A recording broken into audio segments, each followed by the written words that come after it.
DramaCityProductions.com.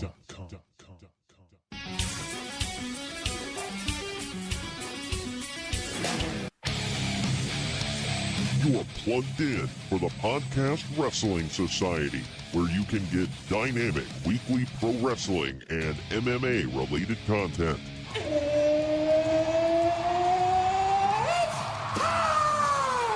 Give us a follow on Facebook, Twitter, and Instagram at PODWRES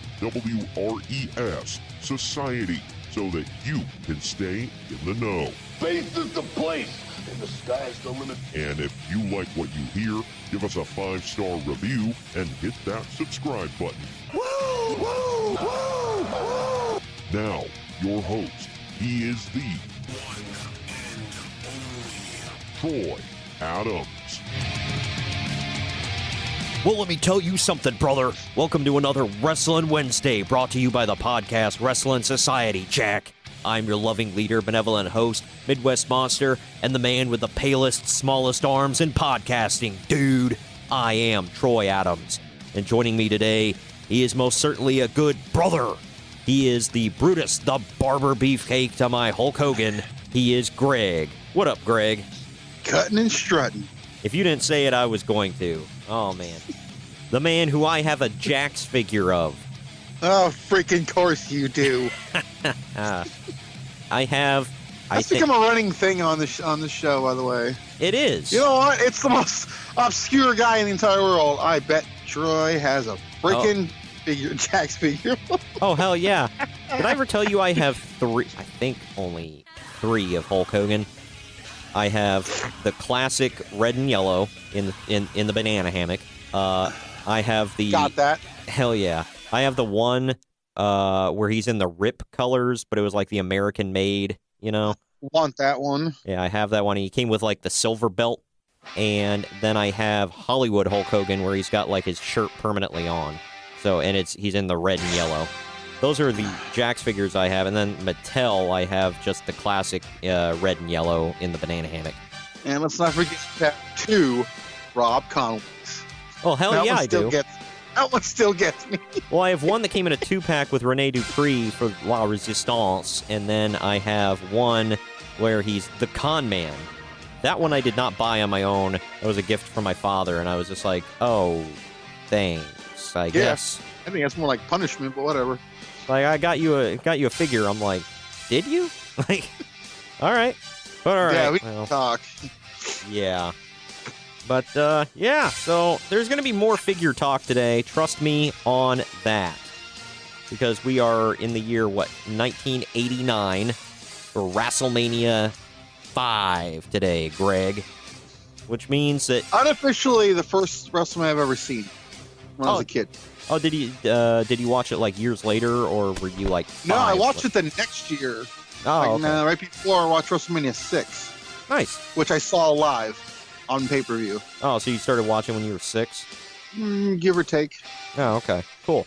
Yeah, I started watching, I was 7 years old, going into WrestleMania 14.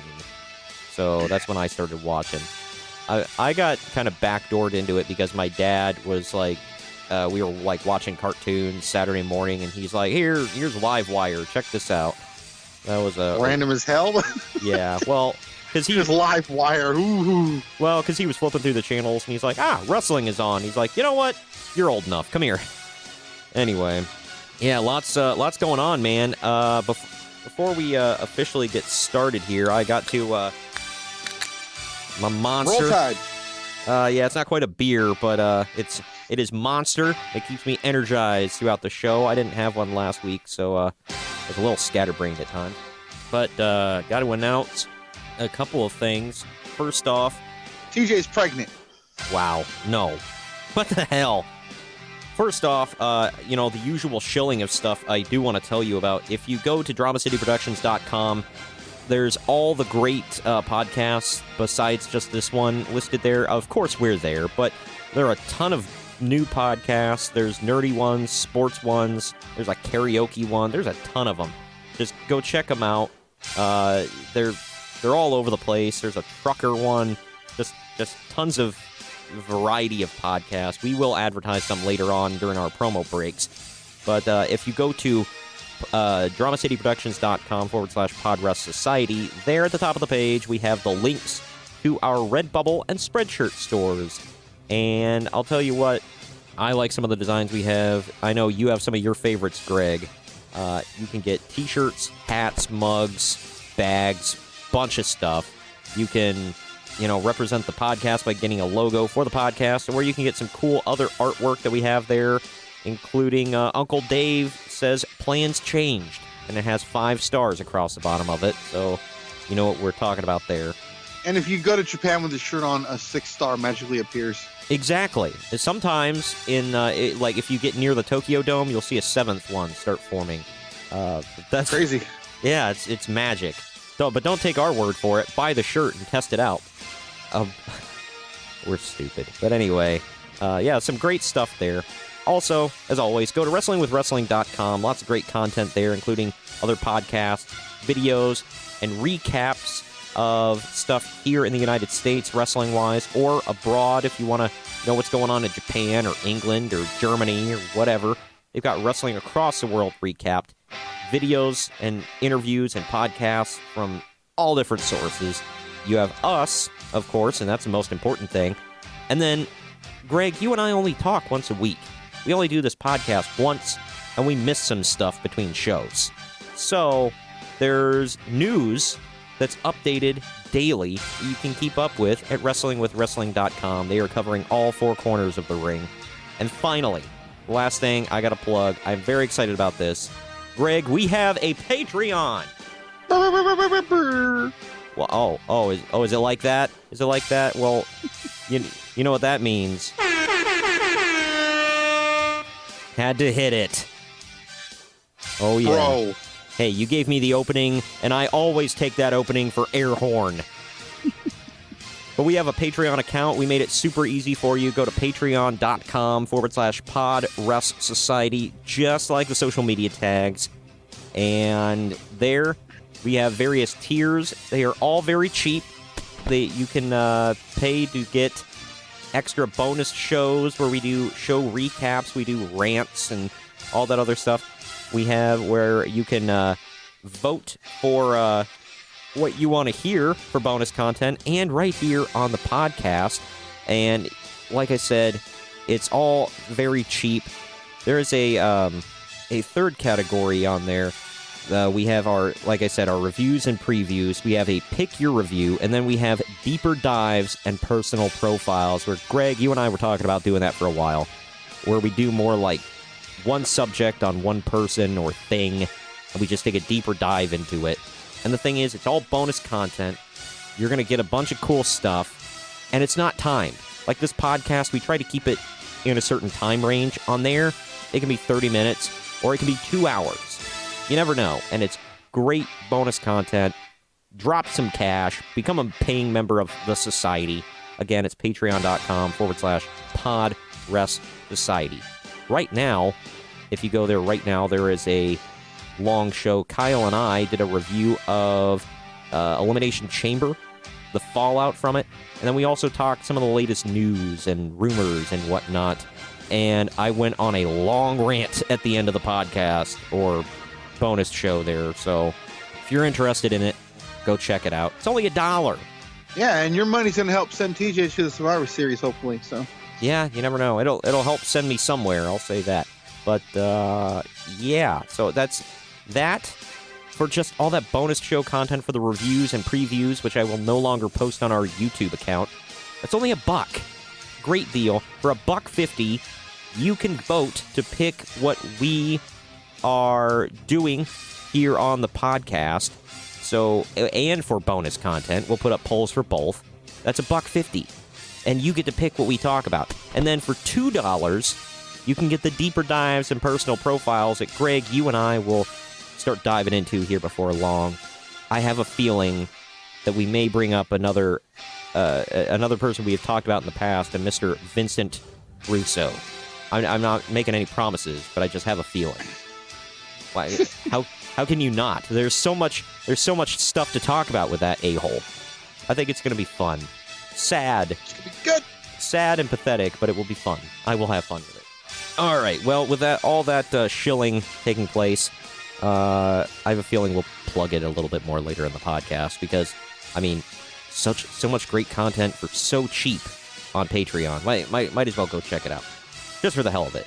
And hell, you can pay for 1 month and never pay for it again if you so choose. But you can at least get a month of great content. Either way. You ready to get into the news, Greg? Yes. All right. Maybe. All right. Well, I think it's time we hit that bell. Let's just go for it. Oh, yeah. Go all in. I didn't say that, but whatever. I was leaving the door open for you. All Go right. on. There is actually zero AEW news today. So, all right. Anyway, getting into the news here. TJP, also known as TJ Perkins, did not ask for his WWE release, but it was given to him regardless. He's gone. Not that. I mean, look, I'm a TJP fan, not just because of his name. He's. You and I think, have been supporters of his for like ever. Am I wrong? At least the Puma days. Yeah, man. I think we were the only ones that was like, oh, man, Puma's back in TNA. Awesome. Like, everybody else was like, yay. But, yeah, so he's gone. Sucks, but now he can go to AEW, Greg.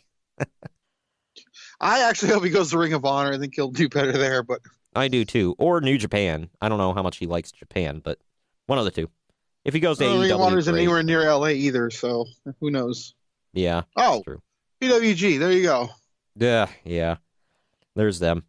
Also, road agent Arn Anderson was also let go. No reason why. Reportedly.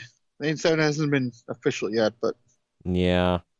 probably all but. Like you were saying, I mean, this is obviously this posted post-Raw. I'd like to see one more spine buster during Ric Flair's birthday, but I don't know if he can spine buster anybody at this point. I mean, Maybe. he still looks big, though. Oh, he's big, all right. That's beside the point. Wow. And you said point. Move on. What the? Oh, my God. I wasn't even thinking that. Somebody on Twitter was like, just imagine the mindset that you have to be in to hire Chris Park, a.k.a. Abyss, and fire Arn Anderson. Just imagine. I'm like... This guy's one of the greatest ever, and this guy's Arn Anderson, so yeah. Oh, my gosh. One of them trips over his dick weekly and falls into a bunch of thumbtacks and then lights himself on fire, and the other one is Arn Anderson. Who do we want? That's a toughie. There's a thinker. Don't get me wrong, I enjoyed the work of Abyss for a couple of years until he just became a parody of himself and boring. But also, I mean, we've mentioned this, but I guess it is finally official, is Hideo Itami and Ty Dillinger are gone. They've requested their releases. They've been granted to them. They're gone. Man, well, you know what that means, Greg, is somebody else is going to have to be there to, now that Ty is gone, somebody's going to have to be there to comfort Peyton Royce, and, I'm just going to have to dive on that grenade. Yeah, go ahead. I'm more of a Billy Kay guy, but... Yeah, you can be my wingman. Take Billy. I mean, don't get me wrong. She... Oh, that's a hell of a... It's not like she's a consolation prize or anything. She's, first place. Oh. However, I don't know. I'll take Peyton Royce, man. It just... Moving on, before we get too creepy... Are you joking me? What do you mean? That I would take Peyton? You must have not seen that. Never mind. No. This one, man, this is a weird story. Chris Hemsworth will apparently portray Hulk Hogan in a biopic that will be produced by Netflix. Thor playing Thunderlips. That's great. Oh, man. This is weird. I don't know. And I'm wondering what parts of his life they're going to cover. Like, what they're going to breeze past. I assume they're going to cut it off at a certain age. Like, they're not going to go into recent years, like the TNA stuff and the getting caught dropping the N-word multiple times stuff. and the Gawker stuff. I can assume they're not going to cover any of that. I assume they're going to go from like his early WWF days to like maybe Bash at the Beach. I would like them to cover, just like AWA up until, like, when WCW shut down, maybe. Like, I mean, even Well, maybe... Bash the Beach was his last one, so... Yeah, maybe gloss over his, have like a scene or two of his return to WWE, We don't have to relive that whole match he had with Shawn Michaels. That's fine. We don't have to go there. But, yeah, so, I mean, could be good, could be weird. I don't know. We'll have to wait and see. The only thing I know about the Hulk Hogan biopic is, and it's not because of him. I know, Meltzer already came out and, well, Hulk Hogan doesn't even know the truth anymore, so how is he going to know if it's real or not? It's like, okay, all biopics are BS. Have you ever seen a biopic? Or for our British listeners, biopic? They're all fake. Have you ever seen, like, for all of you that have seen Bohemian Rhapsody, fantastic movie. So was Walk the Line, the Johnny Cash one. BS. Most of it. More, I'd say at least half, is BS. So, this Hulk Hogan movie, if you're not going into it, go, well, that's not accurate. Just have fun. It's going to be a good movie, I hope. You and I already discussed, Hemsworth doesn't usually sign on for crap. Yeah, except for this Avengers thing. Yeah, that one sucked. I mean, where did that go, Greg? Where is it now? Wow. All right. Ring of Honor has officially announced broadcasting details for the upcoming G1 Supercard event on April 6th. The company confirmed on their website that both New Japan World and Honor Club will stream the show live. For Honor Club, it will be available for all users, not just those who include pay-per-view events in their package. Oh, yeah. They also announced that the show will be a pay-per-view event on satellite and cable for $39.99. Get lost. Yeah, look, they're successful in their own right, but that's like a WWE price point. What the hell? $40? Nah, baba, nah. Additionally, the pay-per-view will be available on Fight TV for the same price. Oh, good. Good Lord. I don't even know what to say about that. Here's some stuff. Well, just say no. Yeah, I will. I mean, I want to watch it, but I'm not going to pay $40 to watch it. I don't know. Here we go. You ready to get into some MMA news to close it out? Here's some good stuff. I'll save the best for last, but I'll get to this one. Interim middleweight title fight is set for UFC 236. Dana White told ESPN that Kelvin Gastelum versus Israel Adesanya. Yeah. Yeah. Yep. In an interim middleweight title fight has been booked for UFC 236. The pay-per-view is taking place on Saturday, April 13th, but the location for the show is yet to be determined. Well, they owe California one, so... Yeah, because didn't they... wasn't... Oh, wait, no, they moved that card to Cali, didn't they, with Jones? Yeah, but they still... Well, there you go. Well, they had to. Yeah, but it doesn't matter. They still did it. On 2 days' notice. No, they still owe Anaheim one, so we're going to get it, so...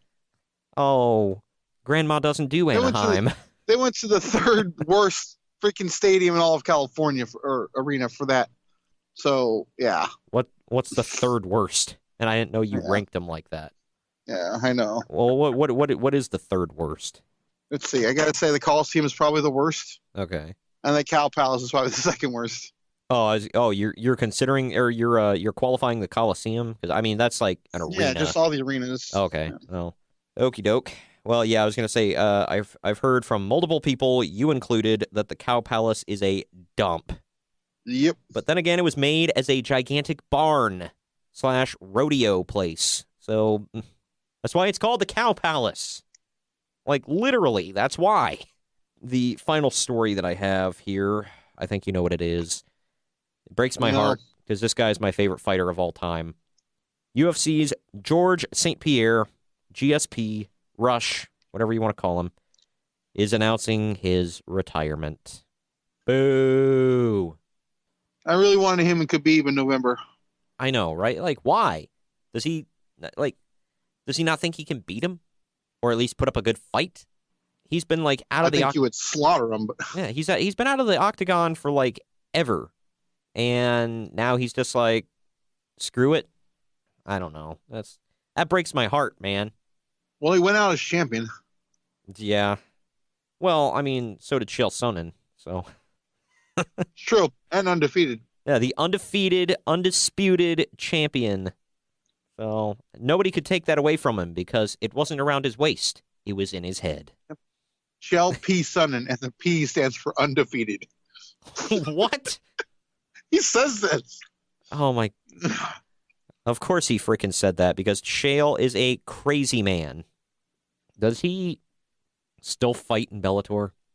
Or have they finally kicked him out? I think he does, yeah. Ugh, man. I'll say this. For, like, the average man, I'm sure he's a great fighter. For a top-level MMA fighter, he's not great. Like, I can't remember the last time he's won a fight. But either way, that is some sad news. It sucks. So many fights we didn't get to see with GSP. But it is what it is. He never fought Anderson, did he? Nope. That's another one. I always joked that we would see that before we saw Mayweather and Pacquiao. How wrong was I? Right? Now we might see Mayweather and Pacquiao 2. And we still haven't seen Anderson Silva versus GSP 1. It's pathetic. Yep. How did that fight not happen? That's like a license to print money with that fight. It never came to fruition. There's always a problem with one of them.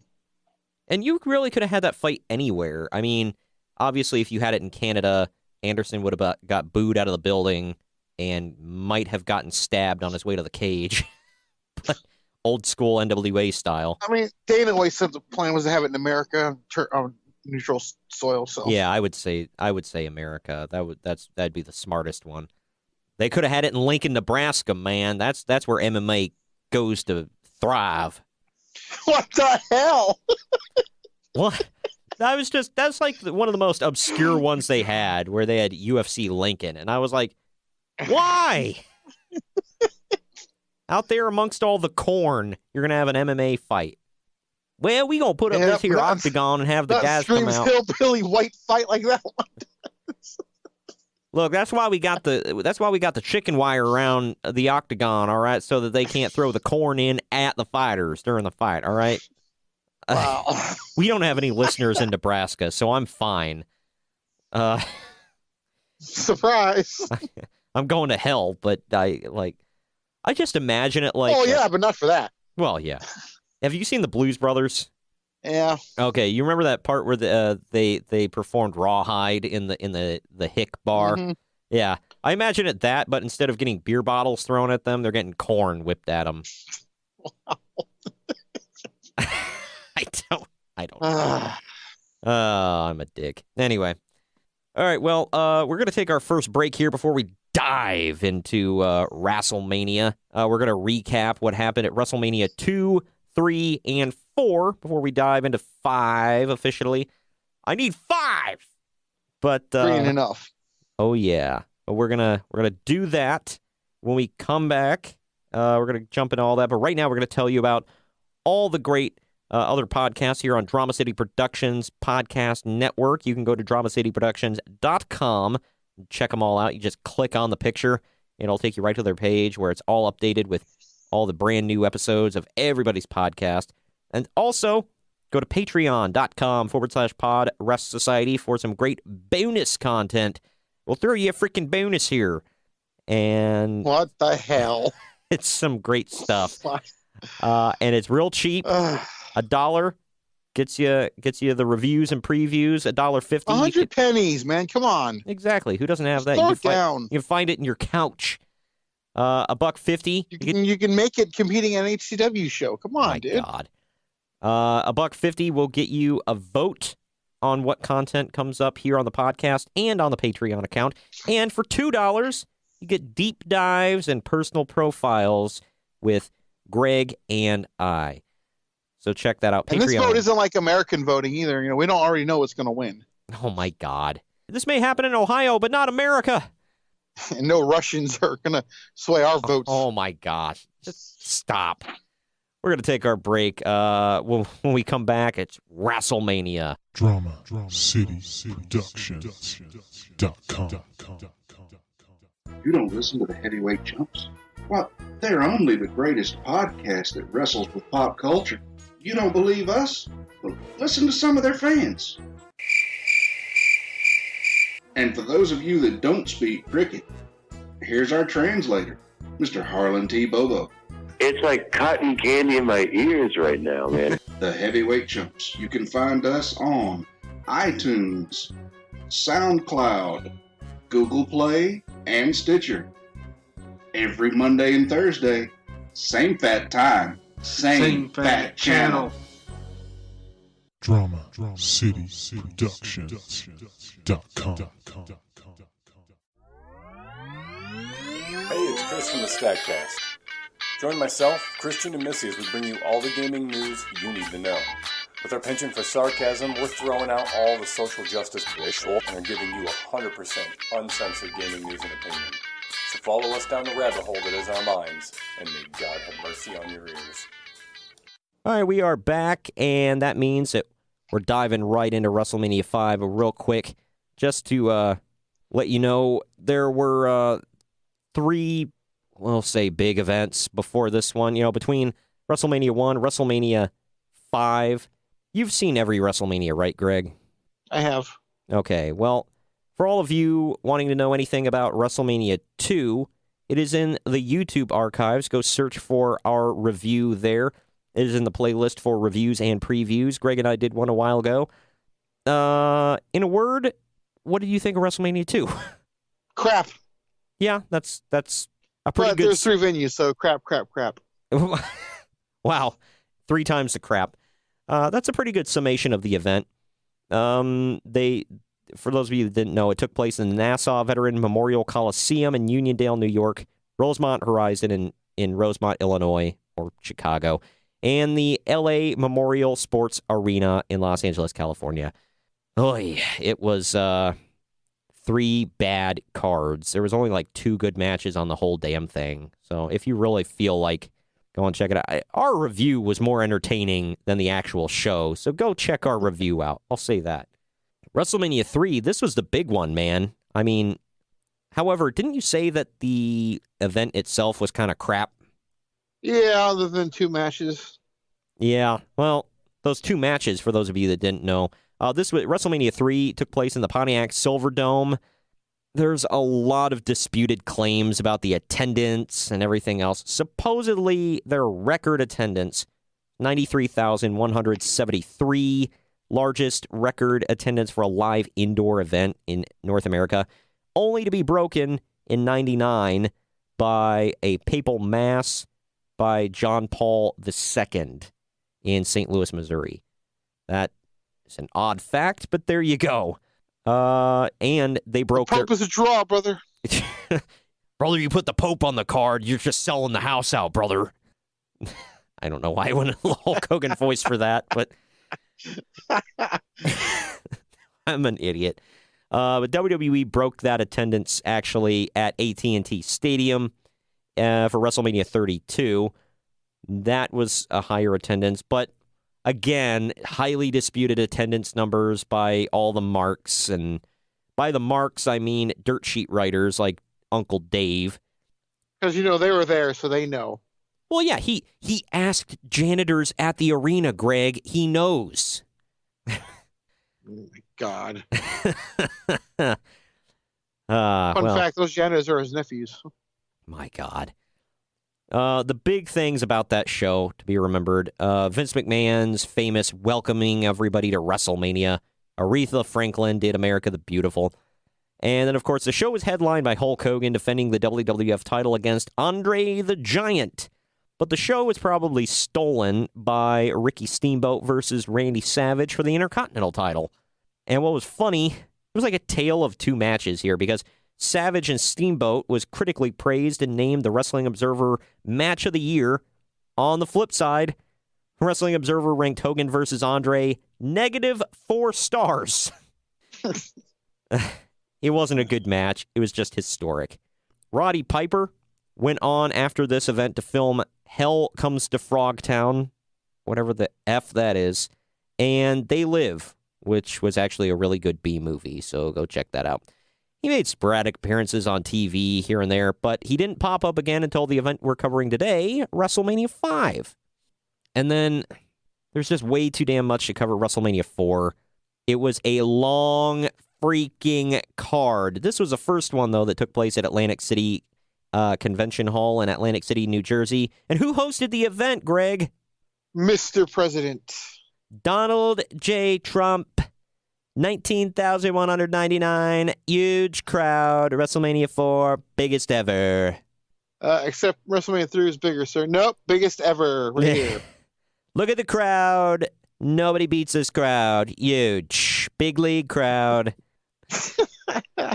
Oh, my gosh. But the event was a one-night, 14-man single elimination tournament for the undisputed vacant WWF title. It was long. It was boring. But hey, Gladys Knight did the America the Beautiful, so there was something.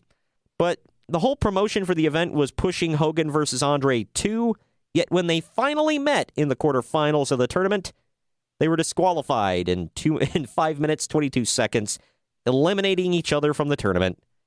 Boy, howdy. The main event was Randy Savage versus Ted DiBiase for the WWF title. Savage won, and that leads into the biggest storyline going into WrestleMania 5, the event we're covering today. Let's just say critical reviews for WrestleMania 4 were mixed, with most of them saying it was long, it was boring, it sucked. Scott Keith of Smark, he gave it a recommendation to avoid and commented that it was long, boring, and dull, and that the event was simply to serve as a prelude to WrestleMania 5. And with that, Greg, I think that leads us right into the event we're covering here today. Yeah, it's no wonder why they gave Jersey another one, because that one was terrible. Not that this one was this one was a little better, but what's that saying? Look, Trump, let's have a mulligan. But yeah, so that leads us right into this event here today, WrestleMania 5. The tagline, the mega powers explode. It was an event, man. There was actually a lot of matches on this. It was like 3.5 hours long. That's like if you watch the extended cut of the Lord of the Rings movies. April 2nd. Never seen him, so. Well, that's because you fail, Greg. You fail hard. So hard. Oh, and high school flashback. What the hell? April 2nd, 1989, from the Atlantic City Convention Hall in Atlantic City, New Jersey. Again, hosted by Donald J. Trump, front and center, in the crowd. So huge. Still, number one, WrestleMania all time. Huge. Sure, we'll go with that. The attendance was... Hey, the president said it. Therefore, it is. Oh, yeah. 18,946 people. This was not the end of their relationship with Trump and all things Trump, but the next year they would be in Toronto, the very first WrestleMania outside of the United States. Just shy of 19,000 on this one. I don't know, man. Watching back, sounded like the crowd was dead throughout most of the night. It was lame. WrestleMania 4 and 5 are the only two WrestleManias to be held at the same venue for 2 consecutive years, by the way. And you remember when you and I were talking about what was the theme for WrestleMania 5? It was the WrestleMania Rap by Run DMC. Oh, yeah. I didn't know that was a thing. By the way, for all of you, there were things that you would expect them to have cut off the network, or they have in the past cut off the network. No longer. They're there. The entire Run DMC performance, if you give a damn, is there in its entirety on the network. So go check that out if you feel so inclined. I fast-forwarded through it. The main feud heading into WrestleMania was between Hulk Hogan and Randy Savage, with the two battling over the WWF title. Hogan and Savage first crossed paths in 87. The addition of Saturday night's main event, Savage got a shot at Honky Tonk Man's IC belt, but was attacked by the Hart Foundation. Hogan came to Savage's rescue, thus solidifying Savage's face turn. We already covered all the stuff from WrestleMania 4. And man, there's just too much to get into with the Mega Power saying it was a year-long build to this match, people. Check it out. It was really good. And there's a lot of other stuff building up to this card that there's just too much to get into. I think it's about time we get into the actual event here because, like I said, it was a long one. So might as well just dive headfirst into it. Well, it was hosted, the commentary team was yet again Gorilla Monsoon and Jesse the Body Ventura, pre-Govna Body. WWF Women's Champion Rockin' Robin sings America the Beautiful.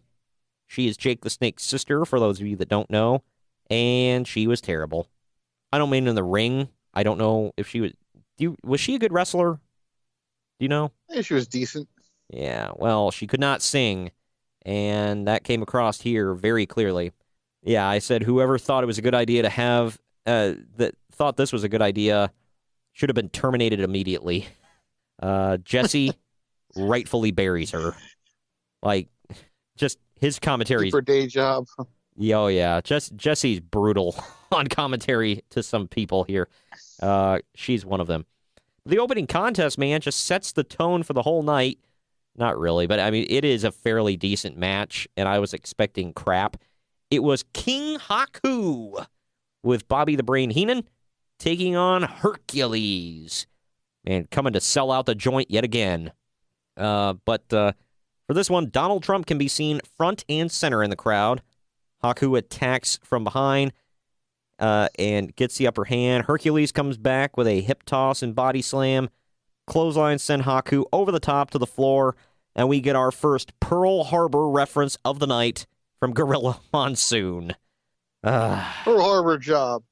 Luckily, he only mentioned Pearl Harbor about 3 times here tonight. Whereas WrestleMania 1, he said it about 20 freaking times. Just to drill it in home, man. Hercules is in control of the match before chasing Heenan around the ring, and there's a lot of Bobby Heenan on this show, by the way. But that gives Haku the opening to attack from behind again. Lots of heel work. Finally, diving headbutt off the... King Haku, by the way. Oh, yeah. Diving headbutt off the second rope from King Haku. There you go. Comes up empty. Go. Hercules hits a back suplex bridge combo and gets his shoulder up at 2 to get the pin at 6 minutes, 53 seconds. Not a bad match, I'll say. And I was expecting nothing out of this. I don't know how you felt about it, or if you even remember it. Looking back at it, like, it could have been a lot worse. Oh, yeah. Yeah, that's what I said. Yeah, because when I see those two, I'm like, ugh. Like, really? Whatever. And that damn bell had a ring. Yeah.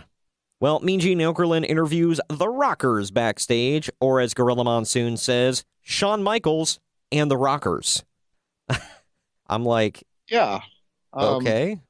Both Marty and Jannetty. Yeah. There you go. Yeah, right. Where's Leaf Cassidy? They're amped up, and Shawn sounds a little bit hoarse, so I don't know if they were out partying and doing some karaoke the night before or what. That's just my guess. But we got the most mismatched match of the night. It's the Twin Towers with Slick versus the Rockers. And by mismatched, I mean that there are 2 people of color on one side and then 2 white kids on the other side. Yeah, and the white guy and the people of color has the Confederate flag on his arm, by the way. Well, because Hakeem is clearly not white. I mean, he's the African dream. Yeah, I mean, he's shucking and jiving. He's a jive soul bro. Whatever that means. I still haven't figured it out. Think about this, by the way. This is the WrestleMania debut of Mr. WrestleMania. Yeah. And, well, this sets up for his future record because he loses. Yeah. The Rockers play keep away at the offset, delivering a pair of elbows, the big man on the apron. This is funny. Shawn starts with Boss Man. Boss Man dominates for a while, but Shawn gets away. And then when Hakeem gets tagged in, they have a little bit of a dance-off. Shawn does the moonwalk. The crowd doesn't pop at all for hardly anything here. Oh, my God. I forgot about that part. It was funny. Quick tags from the heels. Marty eventually gets the hot tag. The Rockers deliver a double, like the ugliest double drop kick ever to Boss Man. And I say that because one, I don't remember which one, hits first, and then the other one basically lands on the other 2. Hakeem breaks up the count and sends Marty flying to the floor. Shawn goes to the top rope, but gets caught in a powerbomb from Boss Man, which, and I've said this before, I love Gorilla Monsoon, but God, he had a mentality of, who gives a crap? They don't know the names of the moves. He was one step away from, what a maneuver! Because Boss Man catches him on his shoulders, clearly hits a powerbomb, and he goes, Spine Buster! Okay. That's not the first of his botches there, but he tags that won't be the last. No, it was not. Tag to Hakeem, who hits Air Africa, makes the pin. 8 minutes, 5 seconds. The match was meh. I mean, it was just kind of, it was not terrible. It was pretty decent. Then we go back to, of all freaking people, Tony Schiavone is backstage. And my, is his mullet high and freaking tight, man. Hell yes. It's not a podcast where we look back at old stuff unless we mention the mullet. The legendary mullets. Oh, hell yeah, man. But he's interviewing Ted DiBiase and Virgil, your boy. Ted says that he's surrounded by his people like Donald Trump and Henry Kravitz. Who's Henry Kravitz, by the way? Do you know? No freaking clue. Apparently it's a rich white guy. So, whatever. You don't say. Well, yeah, I mean, he's sitting with Donald Trump, so there. Could have knocked me over with a feather. Well, I mean, it could have been anybody. You know? It could have been the next guy. Well, why would he mention somebody that's not rich? Come on. Well, because he could be one of the lead investors of HCW. You don't know. That's true. I don't know. Anyway, it's the $1 Million Man, Ted DiBiase, with Virgil taking on Brutus the effin' Barber Beefcake. Hell yes. And he was in full barber mode here, by the way. He comes out with the shears in a bag and all that good stuff. Ted made it clear that his $1 Million championship was not on the line. Ted goes over right away and shakes Donald Trump's hand to start the match. Has to get that in.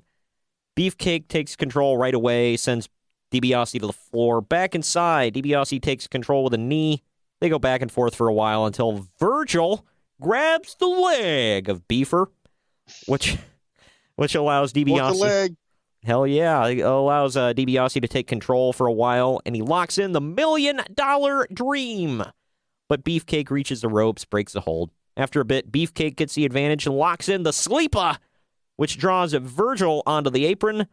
Beefcake releases the hold to go after Virgil, but gets thrown to the floor.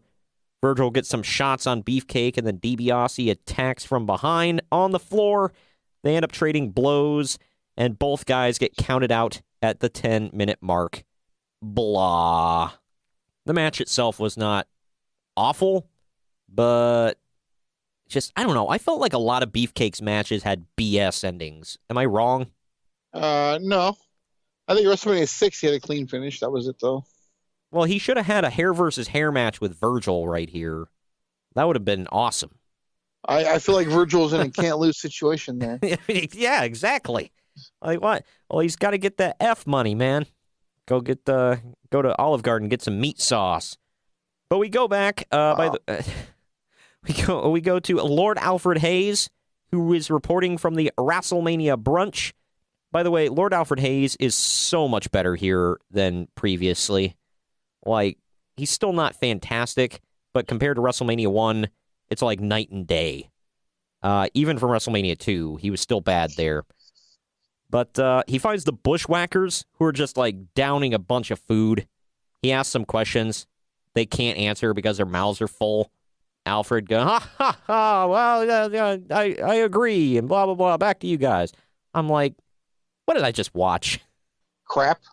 Dude, I know they were fun back in the day, but seriously, I hated the Bushwhackers. Freaking hated them. He was never really yeah. They were a comedy ha-ha act, and they were gross. And they were gross in real life. I know this. Yeah, you saw one take a crap. Well, you didn't see him take a crap, but you knew what he was doing in there. You knew what he was up to, and then he didn't wash his hands. What the F? It was disgusting, and he went right back to his table. Just shaking hands later, dude. Obviously, it was the one not on crutches, which I don't know which one that is. But yeah, so he took a number 2, walked out, went right back to his table, started shaking hands at WrestleCon. Things that make you go, but anyway. I know. And then they took on the fabulous Rougeau brothers. Oh, yeah. All American boys. Oh, yeah. We'll get into that in a minute. They had Jimmy Hart in their corner, by the way, which I thought was weird. Like, sure, let's get the loudmouth Southerner to go with the French boys. The French-Canadian boys, excuse me. The Bushwhackers get a hold of Jimmy's coat to start the match and get attacked from behind. Jimmy comes into the ring to retrieve his coat, but both Rougeaus get whipped into him, sending all 3 to the floor. This made me a little uncomfortable. Jesse Ventura tries saying that the Rougeaus are all American boys now, and then that leads into a big debate between him and Gorilla Monsoon about immigration. It was weird and very uncomfortable. Just go back, for all of you, listen to the commentary. Yikes. The Bushwhackers start off in control. The Rougeaus then get the advantage. Rougeaus celebrate while the ref tries to send one of them out, but that allows Butch to come in and deliver a battering ram and a double gutbuster, which finishes the match at 5 minutes, 11 seconds, which was 4 minutes, 11 seconds too long, in my opinion. They being the Bushwhackers, pronouns, pal. They lick the sweat off of each other in celebration. Sick. Sean Mooney then tries to get interviews in the aisle, and the Bushwhackers come up and lick him for his troubles. He compares it to having a dog that really likes you. Yuck. And you never know what's been in those mouths. Oh my God. Yeah, right. Well, they touched him with their poo hands and then licked him. We used to have hashtag junk hand. Now it's hashtag poo hands. Can we get that trending? Wow. I'm still a fan of the junk hand, but hey, for all of you listening, hashtag junk hand out of nowhere, hashtag poo hands. Get it trending now. All right. I don't think we have any 5-year-old listeners, dude. Hey, you can laugh at hashtag poo hands anytime. I can't even get through it with a straight face. Anyway, next match. A very, very skinny-looking Mr. Perfect versus the Blue Blazer. Mr. Perfect, who has no theme song at this point, debuts his singlet. Up until then, he was wearing trunks. It's not the same singlet design that we're used to. It's just all bright green, front and back. The Blue Blazer is, of course, Owen Hart. Why, I don't know. Perfect starts off ahead, but the Blazer proves that he's got some moves. It's a decent match back and forth. Crowd doesn't give a damn. They're dead as a doornail. Yeah. Blazer attempts a splash, but Perfect gets the knees up. Perfect controls the match for a bit, but Blazer catches him with a boot in the corner, gets the advantage back. Perfect kicks out of a crucifix pin and takes advantage of the Blazer, arguing the count with the ref. Perfect takes the advantage from that, hits a perfect plex, finishes it 5 minutes 49 seconds. The match was all right, but Mr. Perfect looked like he didn't give a damn. Commentary even noted it. They said, "Oh, he looks lethargic." Like, yeah. Like, dude, why am I here? Yeah, well, it's like the crowd was making zero noise. He was probably like, get the match in and out of the ring, whatever, who cares? For some reason, Jesse the Body Ventura gets a WrestleMania introduction to the crowd, and the crowd just goes ape crap over him, starts chanting for him. This was oddly placed on the show. Lord Alfred Hayes reports from a 5K run in which Mr. Fuji is in full tuxedo while holding his cane and says he's going to run the whole thing. He supposedly finishes without a drop of sweat on him, and he cuts a terrible short promo about how the Powers of Pain will become the new tag champions. This was weird. We then go to Run DMC performing the WrestleMania rap. The crowd looks moderately like they give a damn. But that's about it. A recap is then shown of the Demolition vs. Powers of Pain double turn at Survivor Series that led to this WWE title match. By the way, it's funny to see Tony Schiavone and Lord Alfred Hayes commentating part of this recap. Like, you wouldn't think that would be a thing, but it is. Mean Gene gets an interview with Demolition, who I have Jack's figures of, by the way. Of course you do. They coined the term Fooge the Stooge, and they say it multiple times. Man, that's rough. It really is. We now get a WWF Tag Team Championship handicap match, which marks the only time the titles have been defended in a handicap match at this point. It's the Powers of Pain and Mr. Fuji taking on Demolition. Demolition is firmly in control for a while until Barbarian puts a stop to that. It's a pretty good, well, I can't say pretty good match. It's an okay match. Fuji even gets some offense in there. Yeah. Fuji gets some offense in there. Getting to the end, Barbarian, I believe, yeah, it's Barbarian, I believe, that has Smash his arms behind his back. Fuji gets a handful of supposedly salt, throws it at Smash, but he ducks. Oh, no, I'm sorry, it's the Warlord. He hits Warlord in the face with the salt. That leaves Fuji in the ring with Demolition, who hit him with a decapitation, and they finish the match at 8 minutes, 56 seconds. Pretty good match for a handicap with a manager in it. Macho Man Randy Savage is going just nuts in his locker room, just throwing stuff all over the place. Tony Schiavone tries to get an interview, and he shoves the cameraman over. He's like, "No interviews." This was a weird I feel night. like they've done that with him 5 times in that era.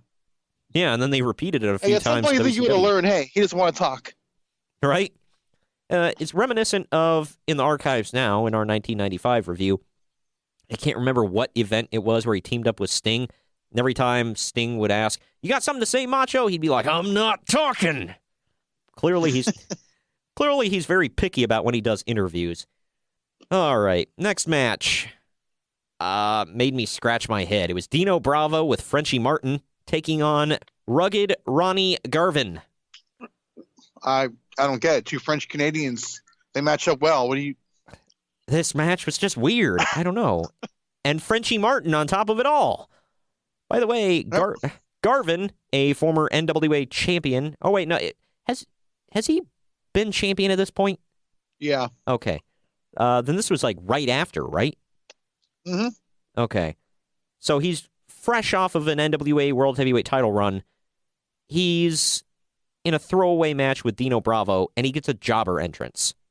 And on top of all that, to make everyone else look smaller by comparison, Jimmy Snuka randomly comes out, poses, and then leaves. Why? And he was making a return. He came out. I thought it was going to set up something. Yeah. He came out, let everybody know, "I'm here." Then he walked out. Done. Some new people in the crowd like, who is this guy? Is he somebody? Yeah. Who the hell doesn't know Jimmy Snuka in New Jersey? Yeah. But I'm like, come on. Either way, Garvin gets attacked from behind as he goes to throw his towel in the crowd. Bravo gets the heat.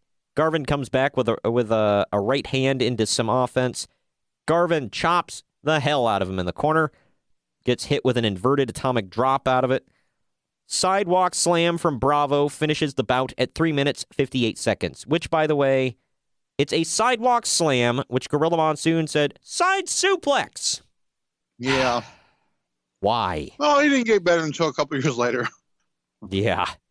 Garvin knocks Bravo out of the ring because, what does a babyface do when the heel beats him fair and square, Greg? Well, he attacks him from behind. Attacks him, of course, yeah. He doesn't even just, jump him. He jumps him from behind. He Pearl Harbored him, Greg. And then Frenchie Martin going, "What the hell did you do that for?" Charges at him with the flag held up above his head. So what does Garvin do? Punches him in the face. Knocks him spark the F oot. And then he does the Garvin stomp and leaves looking like a geek. Why? Yeah, because he didn't look like a geek already. Well, he looked more like a geek. This next match was a big one, not because of the match itself, but because of the storyline surrounding it.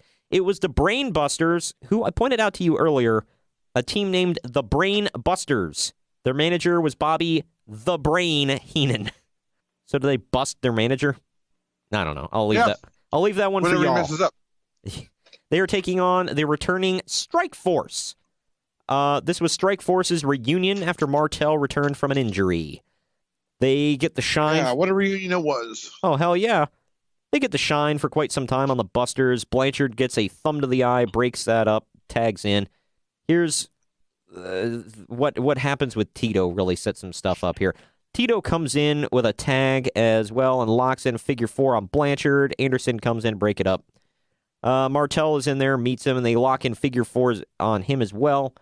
Eventually, holds are broken, and Santana comes down to, let's just say, I think Martel was on the apron, and Tito accidentally hits him with a flying forearm, sends him outside. A flying jalapeno. Yes. And by the way, they managed to get in calling him Chico Santana quite a few times. The Busters get the heat on Tito. Eventually, Tito whips Anderson to the corner, but a charge meets Anderson's knee. Anderson goes to the top, but gets slammed off by Santana. Tito crawls for the tag, but Martel refuses, angry that he got hit. Martel then takes off to the locker room, leaving Tito all alone. Tito gets double-teamed. Santana fights back temporarily, but Blanchard blocks a monkey flip to regain control. Anderson tags in, delivers the spike pile driver, finishes the match at 9 minutes, 17 seconds. Next stop for Rick Martel, the Model. That's why he didn't want to get hit in the face.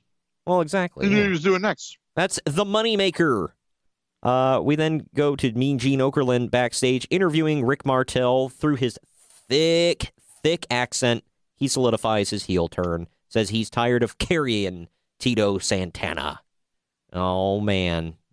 Don't you anger the Model. He might spray perfume on you. Arrogance.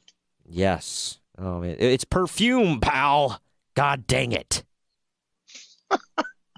So that's in my opinion, the first big storyline to be had here tonight. The next big storyline of the night came up right after this, actually. This was a thing I would hope. Well, this was a thing that I was talking about earlier. I kind of teased about some stuff that was removed from the network is now back. And you even texted me to ask me, it's like, is that part back on? Yes. It's Piper's Pit, and a big chunk of it was removed. And it's weird. But yeah, so Howard Finkel gives a very long-winded introduction that's supposed to be for Rowdy Roddy Piper, for Piper's Pit, but it is not. You hear the theme and everything, and out walks Brother Love in a freaking kilt. I'll tell you what, man. Though he was wearing white socks, and I couldn't tell where they ended and his legs began. What the hell? Just saying. Not that I have much room to talk, but yeah. But he welcomes us to the Brother Love show, and he welcomes his guest, Rodney Piper. He then takes off his glasses and gives a Piper impression. It was really weird, and this you can see where his podcast is going in the future. But he next to come out was talk show host Morton Downey Jr. There's too much to get into about him. If you want to know who the hell this guy is, throw him into your Google machine. They trade some verbal jabs as Downey smokes constantly like a freaking chimney. Morton makes a joke about men in skirts touching him and Brother Love's weight. Finally, the real Roddy Piper comes out and goes after Brother Love, telling him that he's got childbearing hips and Betty Davis knees. I don't know what that second one means, but I'm going to say it's not good. Not good. Bad. Bad. He's in the front row, by the way. He is. He definitely is. Piper asks questions to Brother Love, but then he pulls the mic back every time. He says, I don't want to know that bad. And then Downey keeps... I never noticed this before. Did you notice Downey kept, flicking cigarettes at them throughout this whole segment? Yep. It was clearly pissing Piper off. Eventually, Piper rips Brother Love's kilt off, and Brother Love takes off running in his tiny red underwear. leaving just Piper and Downey. That was, I didn't sleep that night, Greg. So. Yep. Scarring. It was rough. Yeah, especially when they zoom in on his ass. That was, oh my gosh. Well, why wouldn't you? I can just hear Vince McMahon in the back. Zoom in on that ass. Get in nice and tight. Oh my God. Piper asks him how he got the name Morton Downey Jr. because his dad's stage name was not Downey. And he replies and says, "That's the name your mama wanted to call me from the husband who reared me." Wow. Yeah. The jokes get pretty personal, and eventually Downey blows some smoke in Piper's face to the point of where Roddy just can't take it anymore, and he asks him not to repeatedly, and of course, Downey does it again. So Roddy asks for a cigarette of his own. When Downey turns around, Piper pulls out a fire extinguisher and just blows the crap out of him. The clip is everywhere. Everybody's, I'm sure, seen it by now. And then he leaves. You told me something that I did not know about this segment, by the way, Greg, because I texted you and said, man, why didn't Piper just punch him in the freaking face during this? And you said... he had a no-touch policy. Yeah, I'm sure. He could not lay a finger on him. Apparently, a lot of people... I don't know who he is to this day. I mean... Oh, really? But from what I've read, he's like... what's the word I'm looking for? Controversial. And sure. Like a lot of people want to strangle him back in the day. Well, he was considered because he was a television talk show host. For those of you that don't know, and he was considered a conservative talk show host, but he was more like Jerry Springer with a slightly conservative edge, and he chain smoked. So there you go. Yep, I think he did it a lot during his show, too. He did. He actually died of cancer, too. I know. Shocking. I'm not saying that haha. I'm just saying that I'm not surprised. It's sad. Well, I mean, he literally smoked 7 or 8 packs a day, they said. Yeah, it was... if he was awake, he was smoking. I think that's what someone said. He might have been smoking while he was sleeping. You never know. Yeah, right? He might have meant that, literally. So, yeah. He liked to have people like Al Sharpton on his show so that they could fight back and forth. And basically, he fell out of fame because this is very pertinent to today's times. He staged an attack and said he got attacked by skinhead Nazis and beaten up in a bathroom. Come to find out, he did it to himself. Wow. Yeah. Airport bathroom, by the way. I'm not going to touch that. No, I'm not either. I'm just, that one was proven. So I'm not, telling tales out of school here. It's real. This is real. Had to get it in. All right. Well, anyway. Oh, speaking of classic, Greg, here we go. Mean Gene Okerlund is backstage, and he introduces the trailer for the blockbuster No Holds Barred. Hell yes. Side note, I'm pushing TJ for us to do a review of this, by the way. So why? Why? Because you hate me? It's the very first WWE film. You gotta, it's vintage. Vintage. Yeah. Well, yeah. While we're at it, let's just review The Chaperone too. I'm down. Oh my, yeah, because it's got your boy in it. I'll say this: No Holds Barred wasn't the worst thing I've ever seen. That's all I can say about it. So we'll leave it at that. Sean Mooney then interviews Donald J. Trump in the crowd about Trump hosting WrestleMania. Who's that? He's the winner, Greg. He's the big winner, big league. Trump says that Mania 2 years in a row has been a big boom for Atlantic City. Huge. Mooney trips over himself a few times with his lines before he sends it back to commentary. Well, wouldn't you if you're talking to the president? Oh, my God. I'm going to slap you.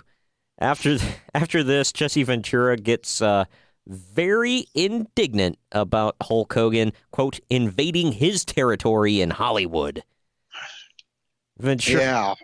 What was it the quote that you said to me? I laughed at. He had literally made one movie appearance at that time in The Predator.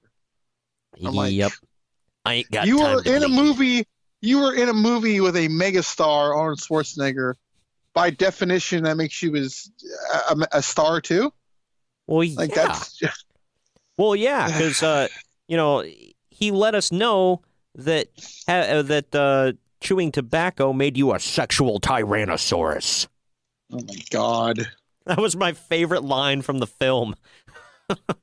That and, of course, the I ain't got time to bleed.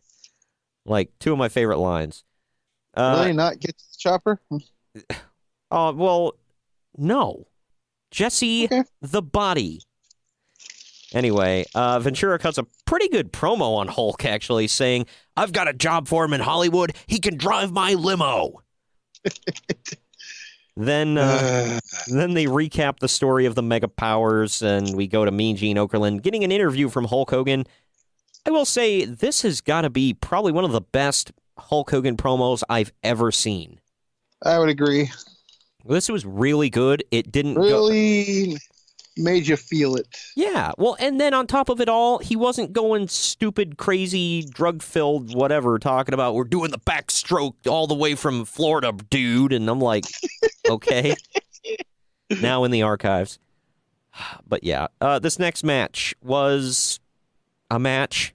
Andre the Giant with Bobby the Brain Heenan versus Jake the Snake Roberts. Oddly enough, still not the worst match of the night.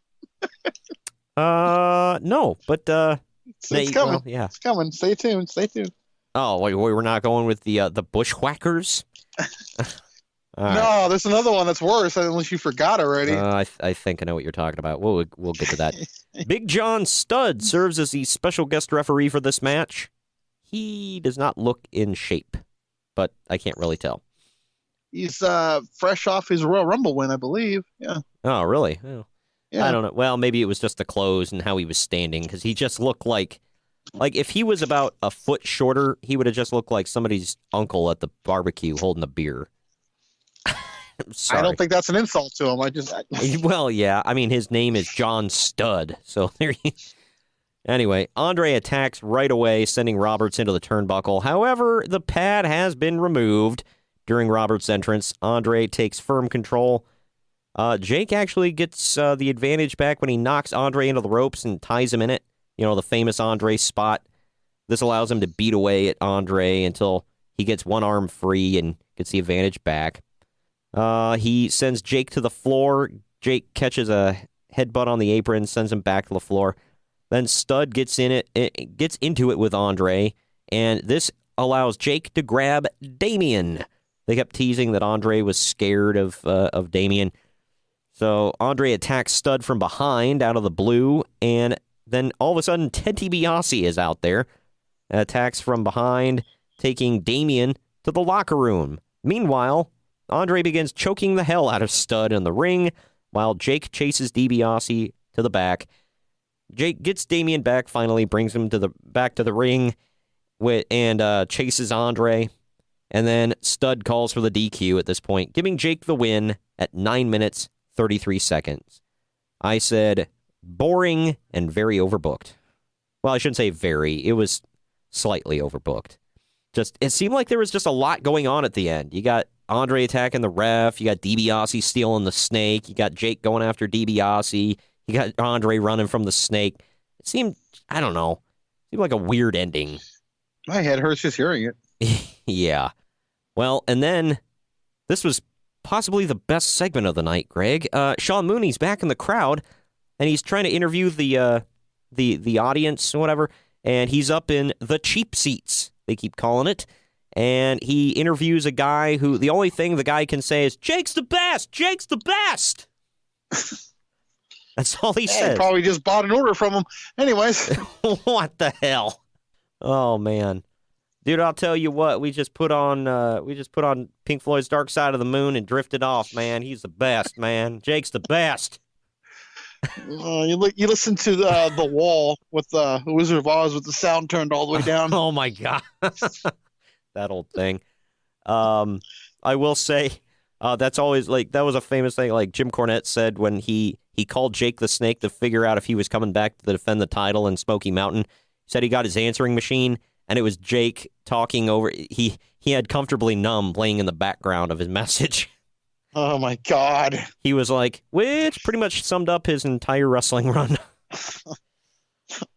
Next up, Tony Schiavone catches up with Sensational Sherry backstage, who has words for Rockin' Robin and also for Miss Elizabeth, foreshadowing her upcoming alliance with Randy Savage. Foreshadowing! This next match, man, it was... I don't think they were quite rhythm and blues yet, were they? They're just about to be. Okay, it's Honky Tonk Man and Greg the Hammer Valentine with Jimmy Hart versus the Fart Foundation. The Hart Foundation. Sorry. Anyway, I have Jack's figures of all 5 of these men, by the way. Oh, freaking course you do. And I have Jack's figures of the Hart Foundation in those very attires. So it was like spot on. The Hart Foundation gets the shine until Brett gets cut off, and the heels get the heat on Brett. They continue to beat on him until he gets a hot tag to Neidhart, who comes in and drop kicks both Valentine and Honky. The Hart Foundation takes the advantage. Neidhart chases Jimmy Hart around the ring, who leaves the megaphone on the apron. Honky goes for the megaphone, but Anvil gets it from him and throws it to Brett, who blasts Honky over the head, and he picks up the win for the Hart Foundation in 7 minutes and 38 seconds. I said, not terrible, but why the hell did the babyfaces use a megaphone to win? That's a heel tactic, whatever. Then they didn't even come out of boxes, man. Canadian boxes. No boxes, eh? No, it's not even Boxing Day, eh? Boxing Day comes after Christmas, eh? You hoser. They show a We just turned off all of our Canadian listeners. Hey, I have no problem with Canada. My future wife's Canadian. Who? No, none of your business. Keep going. Wow. Wow. They show a recap of the pose down at Royal Rumble, which led to the upcoming Ultimate Warrior versus Rick Rude match. Oh, I know, and what a great segment that was. Let's talk about that. Yeah, the Ultimate Warrior no-selling the baby oil in the face. Then finally Rick Rude just like laying on his back while choking him out with the bar. Oh, man. Man, if you ever want to pop a crowd and get them hot, pose down, baby. Oh, my God. I don't know what was better, that one or the infamous Triple H Scott Steiner one? That one. Well, that takes us into this next match. It is the Intercontinental Championship match. Ravishing Rick Rude with Bobby the Brain Heenan versus the champ, Ultimate Warrior. I'll say this match wasn't terrible. Well, careful you tell that, too, because a lot of people say this was Warrior's best match ever. Well, yeah, I don't know. Rick Rude tries to get the early advantage by kneeing Ultimate Warrior in the gut, but Warrior is still wearing the title belt, and Rude hurts his knee. This gives Warrior the early advantage. This is a pretty decent match, actually. Rude did really well with Warrior. Warrior attempts a suplex on Rude inside from the apron, but Bobby Heenan trips the Warrior. That allows Rude to fall on top of him, and Heenan holds on to Warrior's boot, allowing Rude to pin him at 9 minutes 42 seconds. You and I talked about that's like, how does holding the foot stop them from like getting the shoulder up? I don't know. I guess in order to kick out officially, you have to put your knees up and jump. I don't know. Yeah, it's weird. Warrior then press slams Bobby Heenan because Rick Rude took the belt and dissed. He's gone. Left his manager there to get beat up. That's a good client right there. But Warrior press slams Heenan, just grabbing a handful of Maybe he wasn't quiet when he took his robe off. Maybe. Holy crap, dude. Thank you for that. But he press slams Heenan pretty badly, and then he takes off after Rude. The rematch at SummerSlam was better, but this was decent enough. Man, you think about that. They didn't have a rematch for the belt until SummerSlam.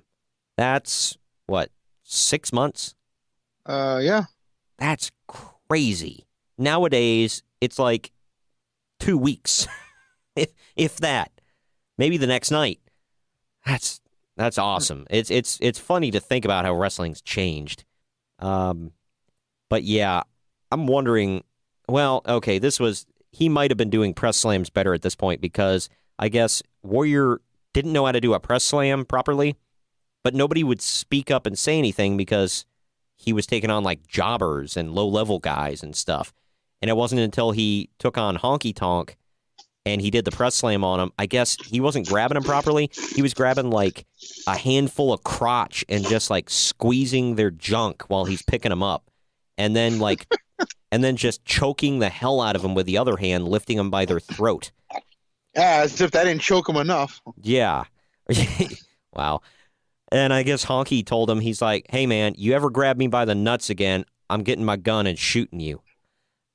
And after that... He probably said that word for word. Yeah.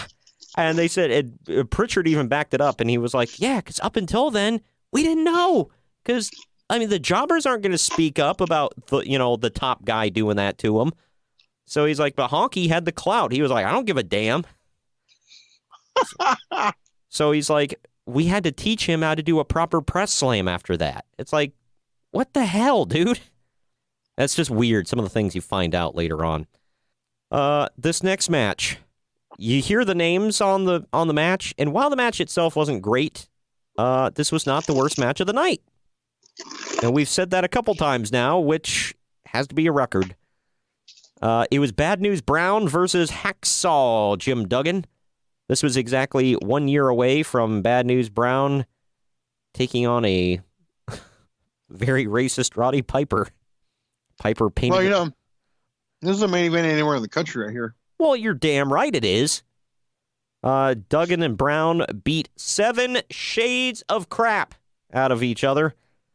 Brown misses the Ghetto Blaster, real name. Duggan hits the three-point stance into a tackle, sending Brown to the outside. Brown comes back in with a chair, and then Duggan grabs his 2x4. They start smacking their weapons together, and that leads to a double disqualification in 3 minutes, 48 seconds, which is another just schmoz finish. Duggan ends up getting the better of the post-match brawl.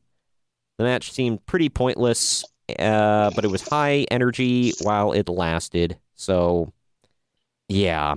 Good filler. Good filler. It wasn't even 4 minutes, and I was just like, why?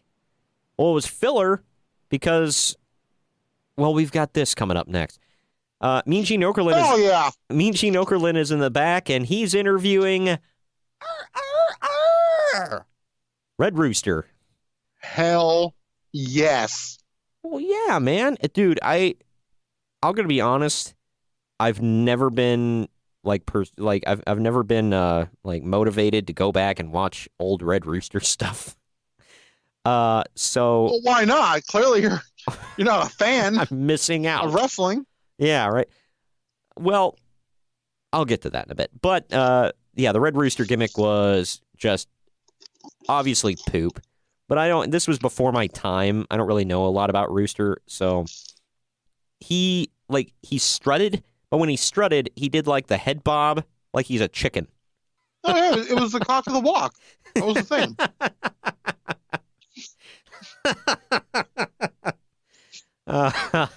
Oh man, this was bad. And we're not making this up, by the way. We are not. Who could? Well, maybe HC Dub, but that's beside the point.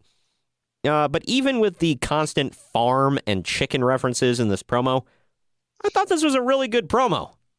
It was stupid, but it was good.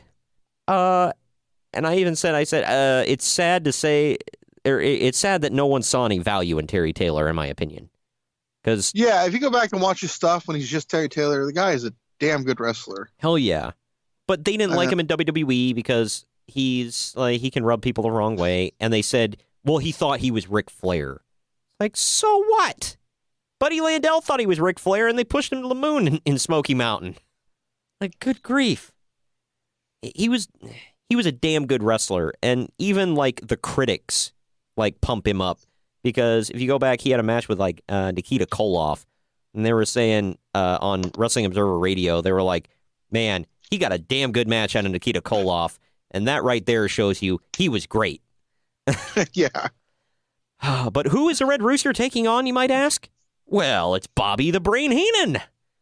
And who does he have? Because why the hell not? Well, yeah, and if we don't have enough star power in this match, who does Bobby have in his corner but the Brooklyn Brawler? Yes! Hell yeah, man. This was the lead up to the main event. This was great. Bobby Heenan is still selling his injuries from Warrior. And not to say it again, but man, main event anywhere in the country. You're damn right.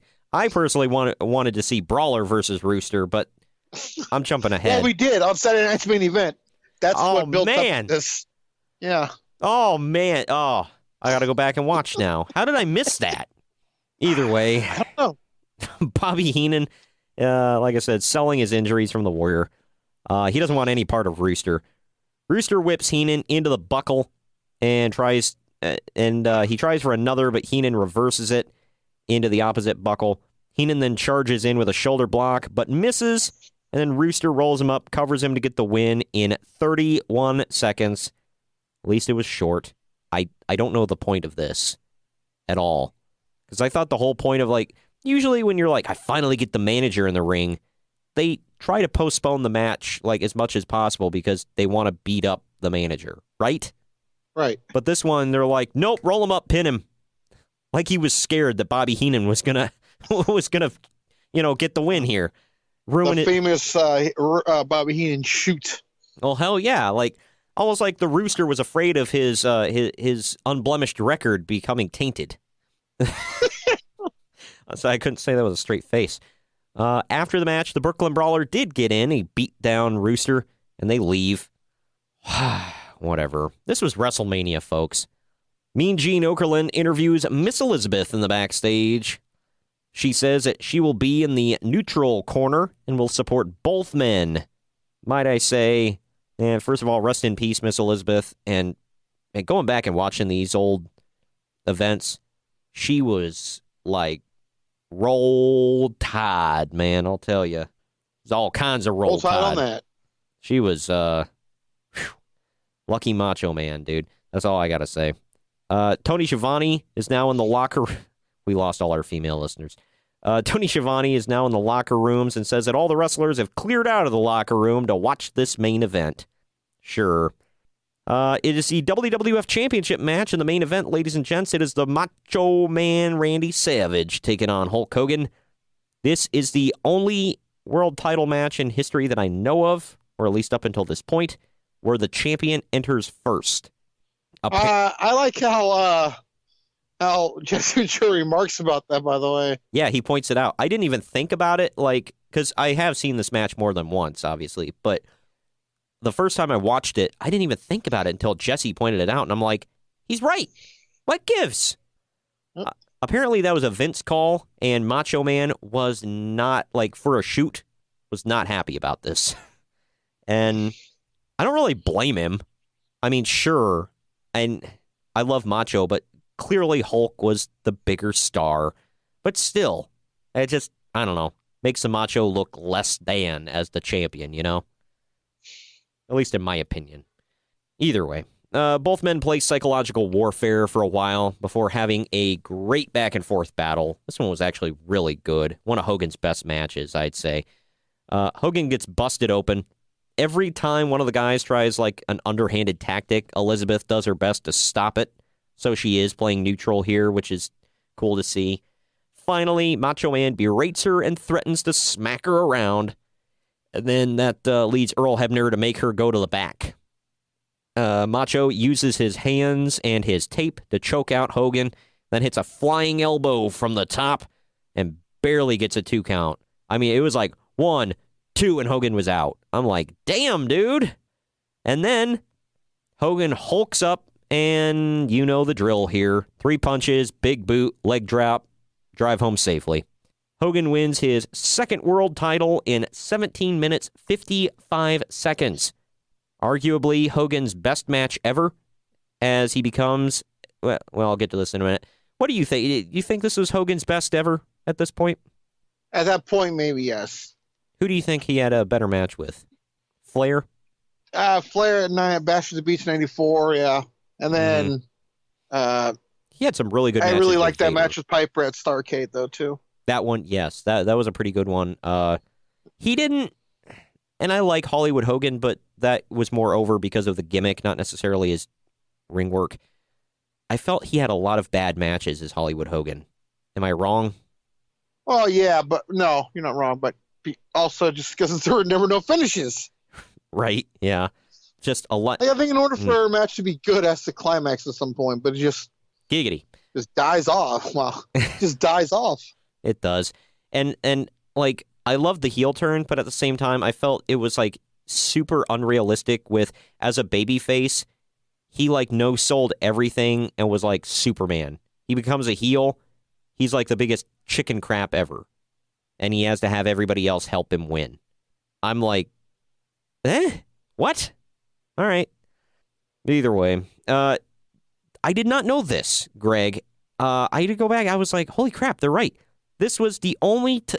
Hulk Hogan, at this point, was only the second man ever to officially regain the WWF World title. Yep. So at this point, there were only two-time world champions. The other being Bruno Sammartino, I believe. That's a cool set. I mean, the two guys that would go on the Mount Rushmore of WWE. I'd say it was, if you had to pick four, I don't know, Austin. That's a whole different show. Yeah, but if you're gonna go with those two, I'd probably say, and you know, The Rock is huge, obviously, but I'd from different eras, I'd probably say Austin and Cena. But regardless, Macho Man loses his marbles, storms to the back, just shouting and having a fit, and then Hogan must pose as the show comes to a close. I found this funny. First of all, this was a relatively short match for WrestleMania main events at 17 minutes 55 seconds. Like, it didn't even hit the 20-minute mark. But I guess for that time period, that was normal. Well, they also had like 100 matches before it. It's true. But I found it funny that they cut the match like almost 10 minutes short of when they go off the air so they could fit in a good 10 minutes of him doing a pose down. Yep. Like, that just... And the recap, too. Yeah. Well, the recap only lasted like a minute and a half. Hogan's posing lasted a good 9 minutes. I was like, my God. Like, if this was modern day times, John Laurinaitis would be out there. Oh, your muscles look amazing, Hulk, and your tan is perfect. You need some oil? I can oil you down while you pose. Oh, my God. Not wrong. Oh, God. We're stupid. Anyway, that is that. That's the event, Greg. Yeah, one of the all-time greats. Yeah, this was huge for many reasons. Crowd sucked, but it was a good show. Well, I mean, I think I heard like the crowd was nothing but like just Comp people tickets. who just got comp tickets, you know, Yeah. so just guests of the casino. Yeah, well, that's why you see in the front row, you know, it was like Donald Trump and a bunch of his buddies that didn't pop for Yeah. anything. So it's like, it's stupid. They said that's why nowadays they put the celebrities behind, you know, on the side that hard cam is. So, because it's like, they're not going to pop for everything. But regardless, we're going to take a quick break here, let you know about it. I don't know if you know this, Greg. There are other podcasts besides ours. Did you know Yeah, that? but none of them are as good as ours, but Well, no, but I mean, clearly, it's not even a competition. But they are out there. I say that in jest. There are some really good other podcasts on the Drama City Productions Podcast Network. If you have not checked them out yet, you're missing out. They're entertaining. They're fun. And I retweet them all as much as humanly possible. I try to put them on my Instagram story as much as possible. Go check them out. And we're going to let you know about a couple of them right here, right now. When we come back, we'll tell you about what happened after WrestleMania 5. We'll be right back. DramaCityProductions.com. What's up, party people? You are listening to Conversations with Paycheck and Ray. An inappropriate comedy podcast. Have you ever taken a photo of your own butthole? Do you enjoy the smell of hot dog water? Do you have random conversations about dildos? Well, this is the podcast for you. Just two good old boys having no-holds-barred conversations. All while laughing inappropriately. Oh, hell. Paycheck and Red have gotten themselves into another inappropriate conversation. Let's listen and see how they get out of this one. DramaCityProductions.com. Hey, I'm Morgan Danielle. And I'm Luco Blaze. And you can check us out on www.themetalexperience.com for the latest interviews featuring punk and metal bands from the Chicago area. And on our website, you can read interviews and reviews from bands all over the world in our blog section, either on Reviews from the Crypt or the Let's Chat Q&A sessions. Also, check us out on Facebook, Twitter, and Instagram. And remember to keep it metal. Woo! All right, closing out the show, I guess we should run down what happened after WrestleMania. First of all, I'm going to ask you your opinion on the overall show. What do you think? Pretty bad. You didn't like it? I liked elements of it, but as a show, no. I will say I liked probably less than half of it. I'll say that. Yeah. I mean, the stuff that was good was good. But there wasn't much of that. I mean, and then we're coming off of that, incredibly overbooked WrestleMania 4 that was just like, holy moly. But here we go. After WrestleMania, Hulk Hogan continued his feud with Randy Savage. WWF financed a movie in 1989 titled No Holds Barred, which starred Hogan as the lead character Rip, and Tom Lister Jr. acted as villain Zeus. We're not going to go into that. We'll cover that at a later date, but there's a Zeus episode coming. Don't worry. Is there? Maybe we'll throw it up on our Patreon. That's coming. For those of you, if we haven't pumped it enough, patreon.com/PodRestSociety. Go check it out. Drop us some dough, and you will get some fantastic content for that. Either way. And don't worry, we will have a naked meeting episode. We will not. That is not a thing. And I'll push for it. Look, that would be a really short, shriveled episode. Oh, natural. Nothing? Really? Okay. There was the match, the movie, whatever. There was a cage match that supposedly ended the rivalry with Zeus. After the no-holds-barred cage match, Randy Savage and Hulk Hogan would meet one last time in a WrestleMania V rematch for the WWF title on the edition of February 23rd, 1990's The Main Event. It was not Saturday night's main event because the difference was one was... It was on a Friday. Okay, there you go. So, scheduling conflicts there.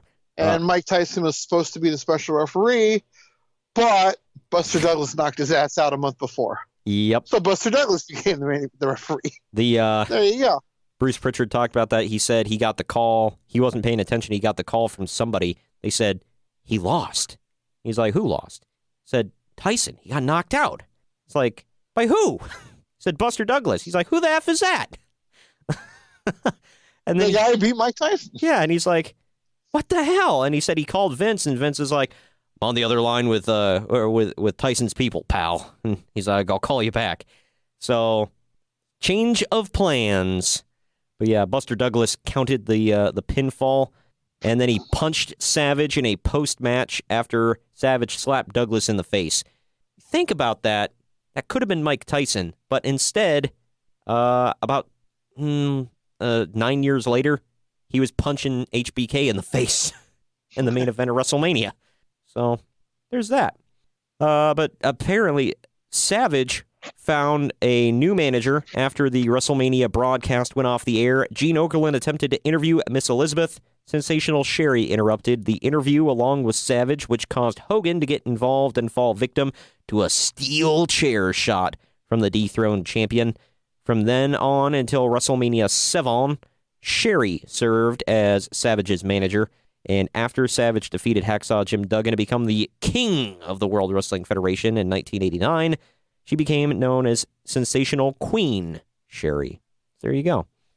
They set that up as we talked about on WrestleMania 5 there. So a lot of big things got set up on the show, even if they didn't come to fruition here. Like this one you and I talked about. Rick Martel turned heel, eventually transformed into the Model, breaking up Strikeforce and feuding with his now former partner, Tito Santana, or Chico, if you want to call him that. Him and his flying jalapeno. Did we get that reference in on this show?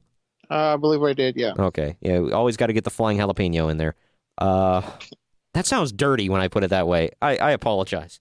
No innuendo insinuated there. Apparently, Martel teamed with the Fabulous Rougeaus to defeat Santana and the Rockers at SummerSlam. Just like looking at it, I mean, they're all good workers, but it just seems like a weird match. I don't know. Rick Rude defended his IC title primarily against the Ultimate Warrior from then on, but he also feuded with Jim Duggan and Jimmy Snuka. Then he began a feud with Roddy Piper, and then Piper would play a key role in Rude's ultimate title loss back to the Ultimate Warrior before WrestleMania 6. And, you know, did you think, by the way, at WrestleMania 6 that was title versus title? Mm-hmm. That's what I thought. But Bruce Pritchard, he was like, we never said it was title versus title. We said it was champion versus champion. He said the IC title was never on the line. They clearly said title for title. Howard Finkel said it. Yeah. President Jack Tunney said it. So I don't know what Pritchard's talking about. Yes, they did say it. Well, there's video proof. So. Well, Pritchard smokes a lot of ganja, Greg. So there's that. He smokes. No, not anymore. He's going back. So wellness policy. Oh man. Well, where does he live? Texas? Nah, it's not legal down there. Never mind. Anyway, the Demolition moved on as tag team champions to feud with Twin Towers and the Brainbusters, yada yada. They would eventually lose the titles to Arn Anderson and Tully Blanchard on Saturday night's main event, taped on July 18th, 1989, following interference from Andre the Giant. That was Demolition's historic 478-day reign, not to be broken until The New Day back in 2016 with the Raw Tag Team titles. Meanwhile, the Powers of Pain would lose their push and eventually settle into the mid-card, feuding with teams such as the Bushwhackers and the Rockers until they eventually split up in early 1990. Boy, that was supposed to be WWF's answer to the Legion of Doom, or at that time, the Road Warriors. Bust. That was bad. But Fuji could not make them worthwhile. Did you ever like the Powers of Pain? No, I don't think I did. Yeah, they kind of sucked. Demolition guy. Yeah, Powers of Pain kind of sucked. They looked like a bunch of like a couple of roid monkeys, but I don't know. WrestleMania 5, by the way, buy rate 5.9. It was purchased on pay-per-view by 767,000 people. Not bad. Not as good as WrestleMania 4, oddly enough, but not bad. So, and WrestleMania 6 did even worse. It's really weird, isn't it? Yeah, it is, considering who was in it. Yeah, I know. Well, I don't know. They said at the time, like they were two big guys, like Warrior and Hogan, but they said there were some people kind of turned off by the babyface versus babyface dynamic. I don't know. I don't know if I really believe that either. Because didn't you say that you and your friend were feuding at that time because you were the Hogan mark and your friend was the Warrior mark? Yep. Oh, man. Yep. That broke up more good friendships back in the day. All right. Well, that is the end of that.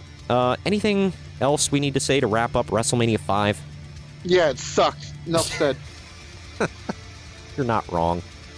But yeah, so that was that. All of you, thank you for tuning in. Next week, we will cover one of my favorite WrestleManias of all time. We're going to cover WrestleMania 10. They're going back to Madison Square Garden. It's weird. Our first WrestleMania that we covered was Madison Square Garden. Then they moved the next state over for WrestleMania 5. And then for WrestleMania 10, they're back in the Garden. Kind of funny how it all worked out. But that was that. like I said, we'll cover WrestleMania 10. We'll briefly tell you, the lead up to it and everything. And I do mean briefly because there's just too much to get into with that one. But the event itself was freaking fantastic. If you haven't watched it before next week's episode, go check out WrestleMania 10. Thank you for joining me today, Greg. Of course. This was a bit of a slog, so it'll be better next week, I promise. And definitely go check out patreon.com/PodRest Society. We've got some great content from Kyle and I last week and from Greg and I this week. We will see you all later. Peace. Later.